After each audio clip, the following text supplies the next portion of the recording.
We are back for another episode of Weekly Wellbeing right here on my Nutrition and Mindset Facebook page, where each week I am sharing with you tips and inspiration to help and empower you around food, nutrition, nourishment, mindset, self-care, all those lovely things that you know I like to talk about. So do say hello if you are watching. And also, if you think that somebody else that you know in your world would benefit from these tips, then please do share this video with your loved ones. So today we are talking about goal setting. And the reason why I want to talk about this today is because yesterday we ran a workshop inside my membership, Nourish 365, and we have a quarterly planning workshop. And this was a kind of big beefy workshop all around goal setting and how to set goals that you can actually stick to. We went through a whole process with this so that everyone could come away with a specific goal that they will be working on over the next 90 days. But I wanted to share with you some tips to help you to set goals for your health and well-being that you can stick to. And I wanted to share 3 tips with you today that are going to help you to get super specific on your goals and make sure that you actually achieve them. Now, first of all, what I wanted to say was, why do we need goals? Do you set goals, or do you just kind of pootle along at your own pace and not really know where you're going? Why do we need goals? Well, my job as a coach is to help people to get from A to B, to help people get from where they are now to where they want to get to. And usually where they are now isn't necessarily their desired state. Perhaps it's somewhere that you don't really want to be right now, but you want to get somewhere that is a desired state, point A to point B, so that you feel, more confident, healthier, fitter, all of those things that you want to achieve with your health and well-being. So that's why we need to have goals, because if you're just sort of floundering along, then you don't really know where you're going. So if you don't set goals, then you're just going to end up stuck where you are, feeling like a failure, not feeling like you're making progress, not feeling like you're actually getting anywhere with your health and well-being, if you've got no real goals and no real direction in terms of where you're going. So you'll just stay stuck where you are. So the 3 tips that I want to share with you today are going to help you move forward and make progress with whatever area of your health and well-being that you actually want to work on. So tip number 1 with goal setting is to make sure that you are specific with the goal that you want to achieve. And I often use the analogy of when your house is a mess and you've got the whole house to tidy, but it feels so overwhelming that you don't end up doing any of it. And that's kind of like having a goal of must do more exercise or must eat more healthily. It's a really, really broad goal that isn't really going to help you get anywhere. So with the analogy of tidying your house, perhaps you just want to start with 1 room or 1 drawer so that you know that you've got a specific thing that you want to focus on.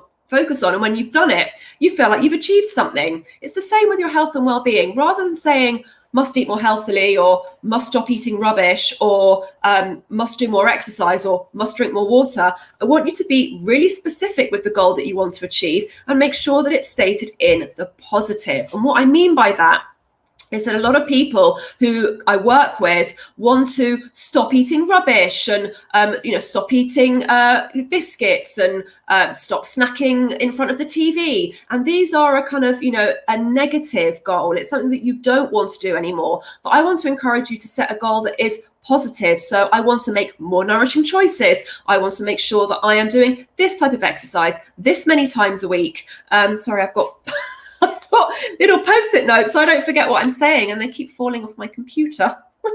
You're going to end up with all sorts of things. So be really specific with your goal. So for example, if you want to do more exercise, how many times a week do you want to exercise, and what type of exercise do you want to do? Perhaps you're training for a 5K run. So I want to exercise, towards my 5K run 3 times a week. Make that your goal for the next 30 days or the next 90 days or even just the next 7 days. You might have a goal to get better sleep. So set yourself a goal of going to bed at 10 p.m. every night this week. be really specific and make the goal positive. You might have a goal that you want to eat more healthily. Again, this is like a big, broad, tidy the whole house type of goal. Maybe you should just set yourself a goal to choose a nourishing snack at 4 p.m. and make sure that you've got snacks that are actually prepared so that you know you're not going to reach for something that doesn't make you feel good. So tip number 1, make sure that your goal is specific and that you've stated it in the positive. Tip number 2, what 3 things do you need to do to make your goal a reality? Now, if you don't do this, it's kind of like setting off on a journey without putting your route into Google Maps. You don't know where you're going or what route you're taking. You don't know if you need to take the M1 or the M4, or you need to turn left here, or you need to turn right here. So if you don't have 3 things, at least 3 things that are going to help you make your goal a reality, you're just going to end up feeling like a failure. And it's like, setting off on a route with no direction. And again, be really specific with these things. So for example, if you want to make sure that you want to exercise 3 times a week, put that in your diary, schedule it, make sure everybody knows that this is your time to exercise. Make sure you've got the right equipment, that you've got, trainers that don't give you blisters and workout clothes that actually fit you. And maybe you want to track your exercise. So perhaps you've got an app that you want to download, or perhaps you could just, get a pen and paper and tick it off each week. What do you need to do to make your goal a reality? And it's going to be different for whatever goal you have. Maybe you want to drink more water. Maybe your goal is to drink 1.5 litres of water a day. You could set yourself up with a really simple tracker, Monday to Sunday, tick them off each day. Make sure that you've got, the water handy if you like drinking filtered water, or if you like drinking cold water, make sure you put it in the fridge the night before. Maybe you want to measure out your water and make it, have it in, bottles in the fridge so that that's how much you need to drink. Whatever you need to do to make sure you achieve that goal so that it's easy and achievable, do those things so that you have a roadmap and you know exactly where you're going.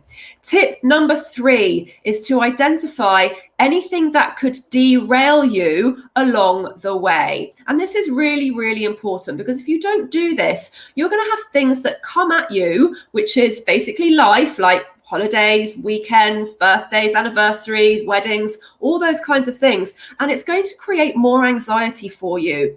So if you're trying to eat more healthily, drink more water, prep your breakfasts, all those things, do your exercise, but you know that you've got a holiday coming up, or that you've got, a weekend away or something along those lines coming up, then you're just going to create more anxiety about that thing, because you're going to be thinking to yourself, oh my goodness, what am I going to do about my healthy eating? What am I going to do about my exercise?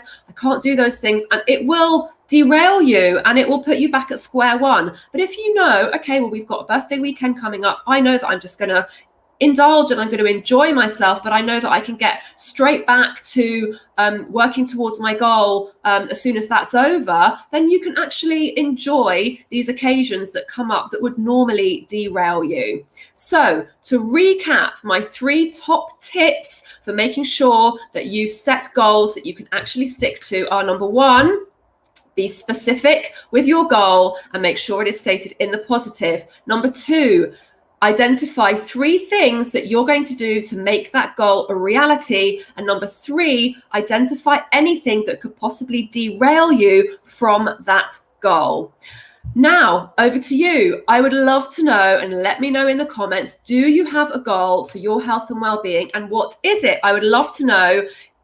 State it in the positive and be really specific. And, I can help you work out what that goal needs to be. So let me know in the comments what your goal is for your health and well-being, and we can help you to actually achieve it. Now, if you want more help and more guidance in helping you to achieve your goals around your health and well-being, this is exactly the kind of thing that we do inside my membership club, Nourish 365, which will be opening its doors again in September. So please do make sure that you head to laurengayford.com.